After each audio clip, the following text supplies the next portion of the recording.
because people understand Gustafson now, but what do you remember about Michelle as a player and how good she was in her time? Yeah, I think, Dr. Grant Griffith and Bonnie Slatton and I were three reflecting, because I remember when I made the decision to come here, Michelle was just we used to call her, like ice, because she was so cool. If it's much like Michael Jordan, if you want a hit, you want a shot knocked down at a certain time, she's the one. And she's been in situations where like the weight of the world rested there. She was a great, and elevated. So many pictures that you see of her, you would always see most people's heads down here, like their heads were in her crotch, because she just raised. She just raised, stop on a dime, take the shot, and she was just unassuming. You could never tell what she was really soft-spoken, never excited about anything. If you need to win a game, I remember at Louisiana Tech, differences. We're trying to go to an Elite 8 or Final 4. Okay, so we called that particular, it was called 10, in fact, but it was a hit on her. All right, Michelle, you got to come off of that. Okay, coach, just tell me what I need to do. And so she says, she's very soft, very, very soft-spoken.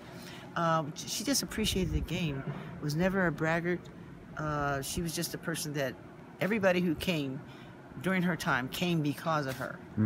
Those great classes, Fran Price, who was the co-player of the year,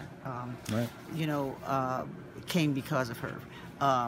The girl, Tiffany Gooden, who was the straight A USA Today co-player of the year, came because of her. They came because once greatness sees greatness, it's like, oh, wow, I want to be a part of that. Michelle was fortunate, because when I think about it, we were the #1 team in the country.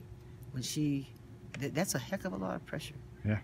And yet 8 weeks, after I think. night, yes, night after night, and she just was able to, have that pressure and performance. But what happened when they sent us to Long Beach, and that's when Pat Summit called me that night, that morning. Vivian, I can't believe they did that. Of all the places, the worst place in the world to go, because she had just played Long Beach earlier in the summer. She said the reason why in September, she said the reason why she did that is because it's absolutely the most difficult place to play in. And she wanted to make sure that if for some reason things got real shaky, her team would have, had that experience, because it was much like a high school gym. In fact, our band couldn't even get in the doggone place. Oh, really? Oh no, the band was standing outside.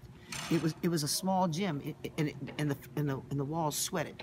Yeah. The walls sweated, and I remember walking through, and Gillette Law was with us, Fran Price. It was a great team. Jolene Snyder, oh my God. And the sad part about it is, and I honestly felt this way, the media across the nation was calling me because they wanted to know, who is this Hawkeye team? Yeah.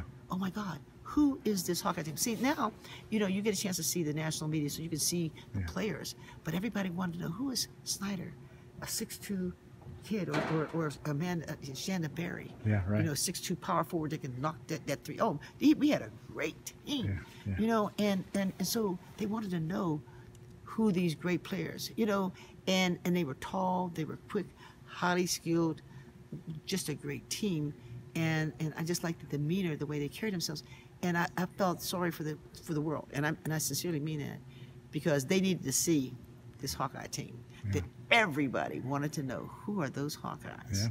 And they'd come from different parts of the country, and yet they represented all of what was good. And so I'm sorry that we never got a chance to do that, but I think that they did the right thing by naming Michelle the National Player of the Year. And but let me tell you something, Gustafson, you're not going to handle her one person. No, it's going to take 2 and 3. She's the best of the big people I've seen, period. There is no holding her down. She's a great player.